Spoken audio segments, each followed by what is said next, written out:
After my first attempt at the video, I thought I'd show you where I actually went. So I'm going to take you through Navionics web app. So if we go to Navionics, oops.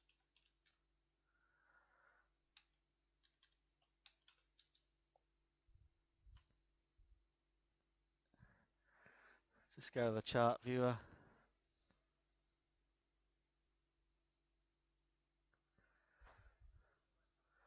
So basically I'm just doing this video for the people that are new to Cairns or they're travelling up this way, just to give them a spot to go to if they've got nowhere to go. Navionics is pretty good. If people use Community Edits, it's very good for new people to find a spot at least to start at. Obviously, we don't give you you don't save your best spots on Navionics, but so we'll get into it. So first off, it's loaded, so just go down here to the bottom left. Make sure it's on sonar chart, and that will give you all the depth lines. So I'll just zoom in to where I went.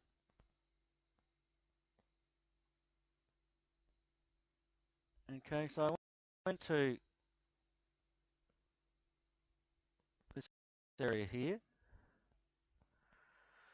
This is called Kings Point. Now it's local. It's a local saying or local name. It's not actually named Kings Point. It's just because it's at the north end of Kings Beach. So this is Kings Beach along here. This area here. And it's about, if I zoom back out, I usually put in this area here, which is the main boat ramp in Cairns, and you've got another one closer up this end. So I put in down here, have a bit of a relax, 6-knot drive down here, and then zoom out and around. Usually go out to about this marker. Depends on the tide, but maybe the next one, but usually this marker, and then start heading across through here, across to Cape Grafton. This Mission Bay, this is Yarra is over in here. So you just go past over there to Cape Grafton, follow it around. As soon as you come around, you can see Fitzroy Island. As soon as you come around, come up to here. It takes about, on a good flat day, between 40 and 45 minutes, and I sit on 22 knots. So it's probably about 20 k's, I suppose, guessing. I've never actually measured it. So this is where I go. Now if you look at this area here, you'll see a ridge line along here and a nice little gutter through here. Alright. I pretty much fish in this area, and a lot of other people do too. So around about this area, I don't usually go much north of there. I have seen boats all the way along through here. Sometimes you go out there, there's 50, 60 boats, and you're lucky to find a spot. So, because obviously the legal anchoring distance from another boat's 20 metres. Some of those boats don't pay any attention to those rules. So generally I just cast a sinker into their boat a few times and they'll decide to move. Not good, I know, but you just have a bit of a discussion. If they ignore you, just start hitting their boat with a big ass sinker. So this area here, I have marks through here. When I first came out, I came down through here and I actually drifted from out here into this side. So I found a couple of spots, and I will give you a GPS mark later at the end of this video. So pay attention. So that's pretty much the area I fish. I'll just zoom into it for you, and you can see the depth line. So there's your ridge there, and you can see where the depth lines through here. Now these depth lines aren't necessarily completely accurate. I think when I first drifted through here, it was about 40 meters deep, and obviously, like I've got a spot around about there, but I've got numerous spots. And I just try them all. I go and have a look at them and see what I can see on them. Sometimes closer in you're worse off, sometimes you're better off just out a little bit. But this is pretty much the area that I fish, so anywhere out through here. Okay. Now just be aware, this red line here, inside that red line is green zone. Alright, so take your map with you. Have a look.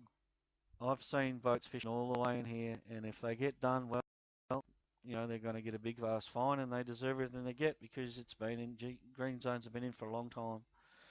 I've had mates booked for being in green zones, and it took one of my mates 2 years to pay off. Okay, so just a little bit of a warning. So this area through here is the Kings Point area. It's really good. When there's squid are on, take a squid light with you. Light your squid light up and scoop up a few squid. Whack them on a hook, drop them down.